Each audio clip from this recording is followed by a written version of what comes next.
Over the weekend, the United States pulled its remaining personnel out of Yemen due to a dire security situation in that country. There's been some who criticized the decision to pull out of Yemen, claiming that pulling out of Yemen in the interest of security puts other foreign intelligence at risk. I want to learn from you when it is appropriate to leave our public servants in a dangerous situation in the interest of gathering more intelligence. This hearing is the latest in a series of committee activities relating to combating ideological extremism. Last month, the chairman and I announced a bipartisan task force on a threat from foreign fighters.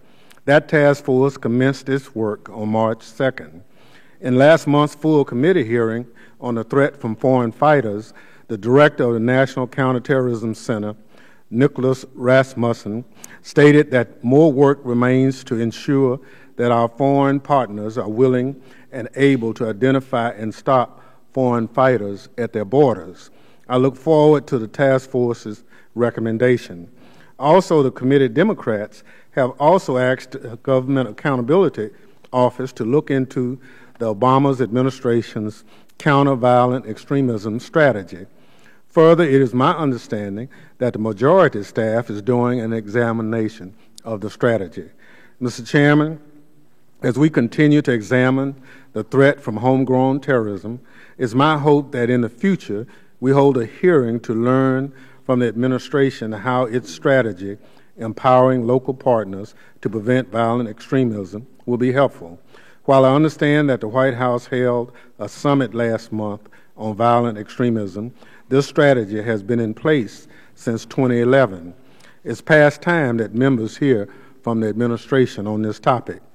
Threats from foreign and domestic terrorist groups are not going away overnight.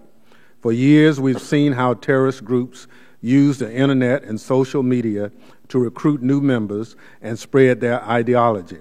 It is not surprising that social media is being used to espouse messages of fear and terror, to cultivate extreme viewpoints and inspire terrorists. These outlets are inexpensive and far-reaching, enabling any extremist group to take advantage of them. A quick search of the internet can produce content from extremists of all stripes, from neo-Nazis to ISIL sympathizers to those who have pledged allegiance to al-Qaeda. Last month, Director Rasmussen also stated that ISIL's exploitation of social media played a prominent role in the group's ability to recruit fighters from around the world. As we find ways to counter terrorist messages at home, we do not focus on one specific ethnic, age, religious, or gender group.